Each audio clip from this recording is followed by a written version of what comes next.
Welcome to the Resource Nexus podcast. Today we're diving into some of the best true mid-major newcomers, whether through the D1 and D2 transfer portal, junior college, or international routes.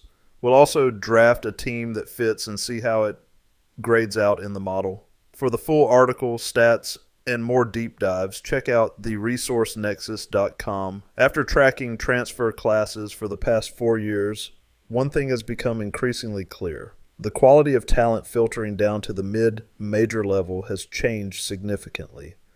Pre-NIL, and even in the early stages of its implementation, there was still room for smaller programs to land proven high-major talent. You would see established players like a Jake Stevens stay with their coach or move down.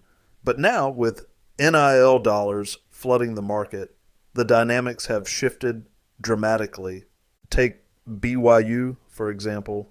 They reportedly spent $400,000 on a 9 points per game shooter with a sub-10 PER from Idaho. That kind of spending has completely redefined the marketplace. It's no surprise that many of the better true mid-majors are getting priced out of the top tier of the portal. Maybe next year, if revenue sharing is enforced, things will balance out. Still this year, as Dr. Ian Malcolm once said, life finds a way. And some mid-major coaches, they're finding a way too. This offseason, I was genuinely impressed by what some of these so-called little guy programs were able to do. They brought in newcomers from D2 and international leagues. Despite limited resources, they found undervalued players who actually fit. Now, to be clear, we're not talking about well-funded mid-majors like Gonzaga, Memphis, Dayton, or Grand Canyon. We're also excluding high-resource schools from the Mountain West and the American programs like Wichita State and USF that can compete financially. Instead, our focus is on schools with athletic budgets, typically ranked 100th and lower, teams with modest NIL pools, lower coaching salaries, and very little national visibility. That means cutting out most of the top 10 conferences. So yes, the Power 5 plus the Pac-12, the MWC, the A10, the WCC, and the American are off the table here. We're also excluding High Point since they're operating with AAC level money and their players are being valued accordingly. What we're prioritizing is team fit, shooting, and roster balance, and we're going to highlight some of the best true mid-major additions in this cycle. Here's the plan. We'll draft a top 8 players because realistically that's the level of investment you'd want to make. Personally, I'd even try to condense that into a top 5 and then find backups around the margins. But for our purposes, 8 feels like the right number. We've got a pool of 15 players to work with, and at the end we'll build out our 8-man rotation.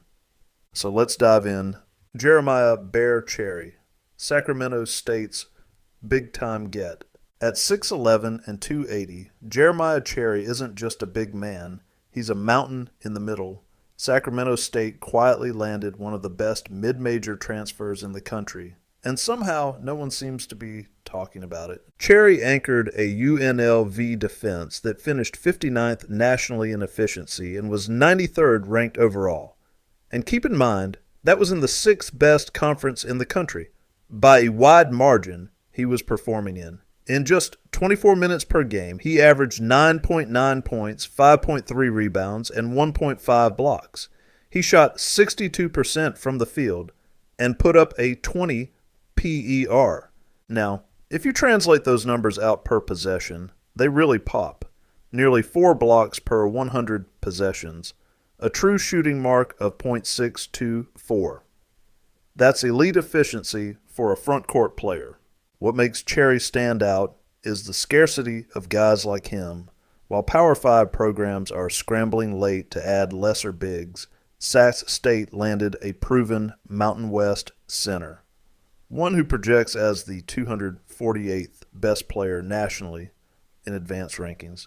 Defensively, he posted a 102.8 defensive rating, legit anchor material. Offensively, his 1.147 offensive rating shows he doesn't need to be force-fed to make an impact. For head coach Mike Bibby, this is a signing that shifts expectations.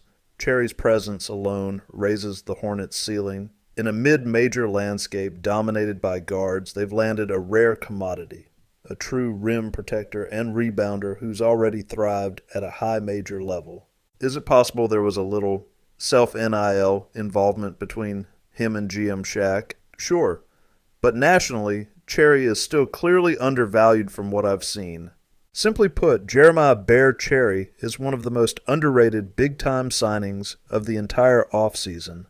Jamel Jones, New Mexico State's walking bucket. If Jeremiah Cherry is all about size and defense, Jamel Jones is pure firepower.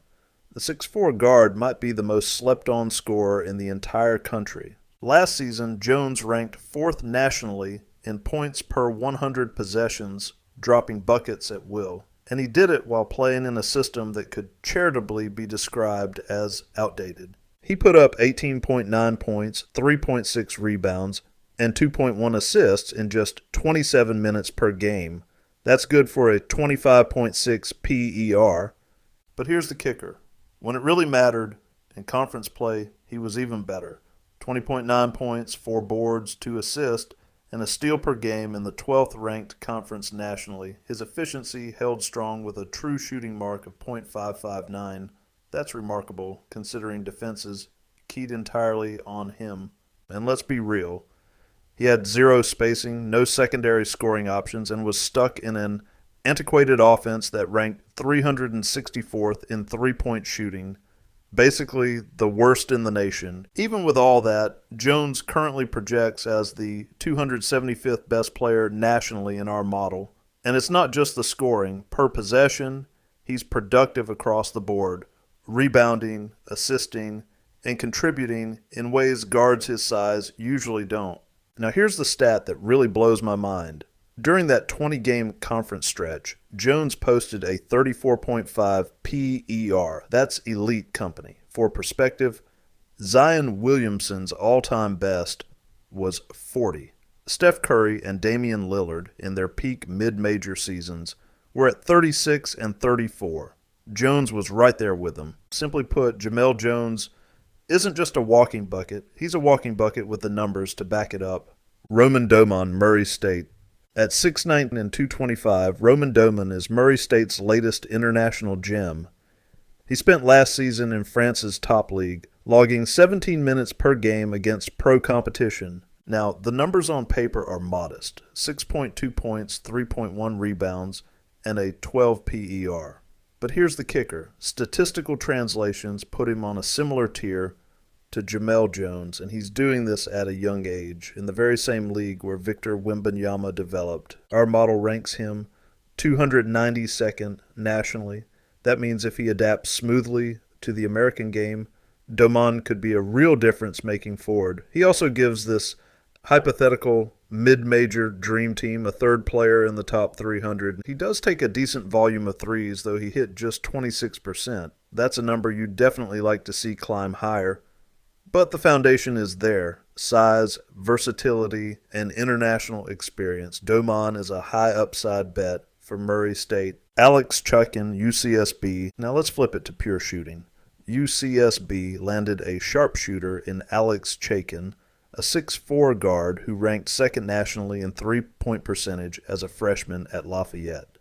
Chaikin averaged 13.9 points, 2.6 rebounds, and just over 1 assist per game. But the real story? He shot 48% from deep, and his true shooting percentage was a ridiculous 67%. That's elite efficiency. At 6'4", he's tall enough to get his shot off against longer defenders, and he combines that accuracy with foul drawing ability, averaging 3 free throws per game. When you put all that together, Chaikin ranked top 15 nationally in true shooting as a freshman guard. That's impressive, no matter the level. His scoring skill set should translate immediately as he moves up a level, giving UCSB a legit floor-stretching weapon. Honestly, it's shocking he didn't get interest or end up at an even higher level. Chaikin has the look of a steal, and for UCSB, he could be the missing piece that makes their offense hum. C.J. Luster, UNCW, added some serious firepower with C.J. Luster, a 6'3" scoring guard who averaged 17 points per game last season. He shot 42% from three, knocking down 102 triples. That's not just good, that's elite volume and accuracy. Add in a 21 PER, and you've got a plug-and-play floor spreader who instantly elevates UNCW's offense and maybe even their ceiling in conference play. Personally, I always appreciate shooting, and Luster is as proven as they come. Another one of the best gets in the mid-major market, Isaac Finlinson, Hawaii. From the islands, Hawaii may have landed the crown jewel of hoops. Isaac Finlinson, the national JUCO player of the year, is a 6'8" wing with size, skill, and efficiency. He averaged 19 points and 6 rebounds while shooting 39% from three, 78% from the line, and rocking a true shooting mark of 63%. Finlinson checks all the boxes. He's a floor spacer. He's versatile defensively. And he's a plug-and-play scorer who should make an immediate impact in the Big West. Simply put, he looks like a ready-made star at that level. Carson Johnson, Denver. Now let's head to Denver. They picked up Carson Johnson from Division II powerhouse Minnesota State Moorhead. And this guy can flat-out score. At D2, Johnson averaged 20 points, 3 rebounds, and 3 assists per game while shooting 42% from three. He knocked down 3 triples a night and added just enough playmaking to keep defenses honest. The creation isn't as high as you might want in a primary guard, but let's be real.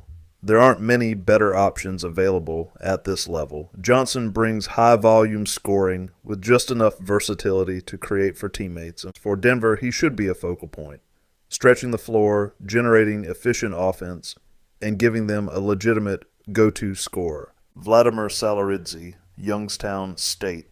At 6'7" and 225, Vladimir Salaridze brings toughness and versatility to Youngstown State. Last season at Tennessee Martin, he averaged 11 points, 8 rebounds, and 3 assists in just 26 minutes per game. He also hit 36% from deep, knocking down just over 1 triple A night. That blend of passing, rebounding, and floor spacing makes him the kind of all-around forward every coach wants.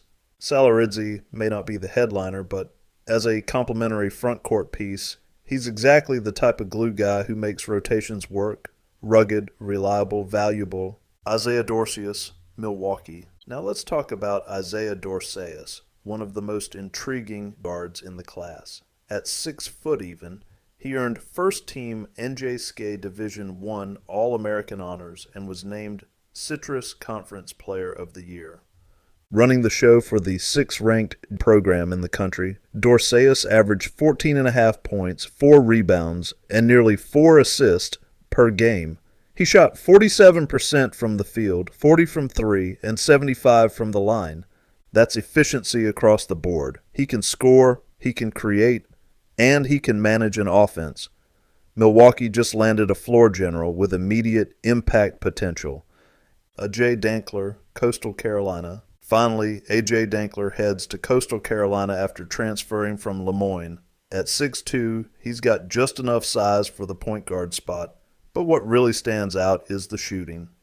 He averaged 15.1 points, 3.8 rebounds, and 3.4 assists while hitting 40% from deep. Now the question is whether his creation will translate to the mid-major level, but his ability to stretch the floor from the point guard position is rare, and that makes him a valuable addition for the Chanticleers. Tyron Moore, Georgia Southern.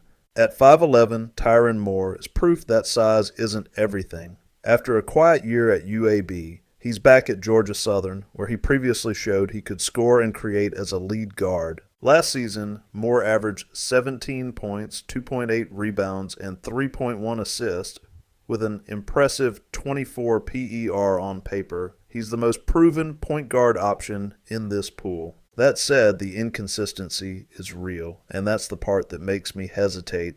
Still, if he finds his groove again, Moore has the tools to be a difference maker at the mid-major level. Caleb Van de Green, Idaho State. Now let's talk about a big man who can dominate. Caleb Van de Green put up monster numbers at Division II, averaging 21 points and 13 rebounds per game, for a team ranked 21st nationally in Division II. At Idaho State, he'll bring that same inside-out presence. He can score in the post, stretch the floor, and clean the glass at a high rate. Simply put, he's a force on both ends of the court. Van de Green projects as a high-usage front court option who can immediately impact wins. He's the type of player you can build an offense around in the Big Sky. Patrick Wessler, UNCW. UNCW added much-needed size in Patrick Wessler, a 7-footer transferring from Virginia Tech. He combines length with defensive versatility, and he flashed real productivity in limited minutes. At Tech, he averaged just 10 minutes per game, but posted a 19.4 PER and 64% true shooting. That's efficient. Now, the caveat is Virginia Tech wasn't good. They finished 164th nationally, and he still couldn't crack the rotation. But as a backup big, Wessler makes sense. Rebounding, rim protection, and just enough offensive touch to keep defenses honest. Quentin Mincy, Campbell. Finally, let's highlight Quentin Mincy. At 6'6", he brings a strong two-way profile to Campbell. He averaged 16.8 points, 6.3 rebounds, and nearly 3 assists per game, all while hitting 39% from deep. That mix of size, scoring, and secondary playmaking makes him one of the more versatile wings in the class. The only question, his eligibility status. Do you want to take the risk? That depends on how much upside you're willing to gamble on. But if he's cleared, Mincy is the type of wing who can change the equation for a mid-major program, a Billy Smith, Chattanooga. At 6'7", Billy Smith is a modern wing who can really shoot it. He averaged 14 points per game last season and knocked down 39% from 3, with 2.5 makes per game. That's reliable floor spacing at volume. On film, he also showed some surprising ball handling ability for a player his size, giving him more versatility than just a spot-up shooter. The weakness, rebounding. At only 2.8 boards a game, he doesn't contribute much on the glass. Still, his combination of size, shooting, and secondary playmaking makes him a valuable weapon on the perimeter. Just don't expect him to anchor the boards. Drum roll. It's time to draft the 8-player rotation from our pool. These are the guys I'd actually fit and spend minutes on. Balanced, versatile, and ready to contribute.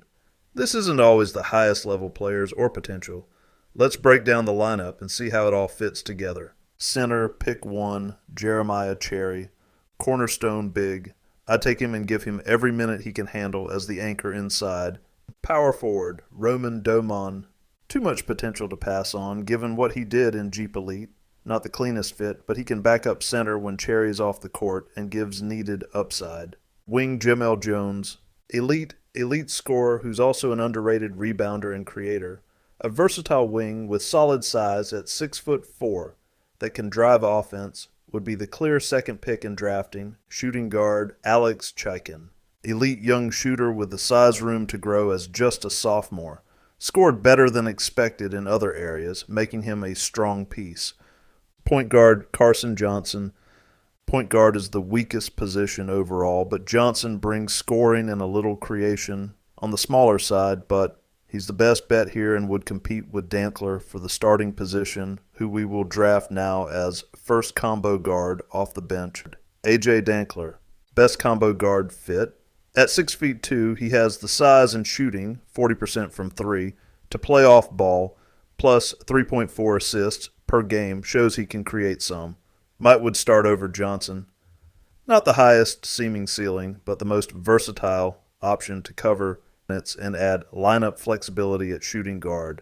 More about fit and size here. Forward, Isaac Finlinson. At 6 feet 8 inches, he gives you a big wing who can score in several ways as the JUCO Player of the Year. With 6 boards per game, he could also play small ball, high upside swing that seems to have the handle and move well enough to actually play on the perimeter. There are other more proven options, but this seems like the one with upside if it works, that is also still proven in his own way, and adds an extra versatility and dimension if you go smaller. Power forward, Vladimir Salaridze. A fit pick, he passes, rebounds, and shoots well enough to complement Cherry and Domon in the front court. His addition could lets Domon slide to center at times, wish there was a higher talent stretch 4, but he balances the rotation and seems to fit the best with enough shooting ability and rebounding. This roster would grade out to roughly the 70th best talent in my model. We could have boosted the rating by adding someone like Wessler, but this lineup was built with fit in mind, prioritizing shooting and spacing, something a smart coach could leverage to make up the difference.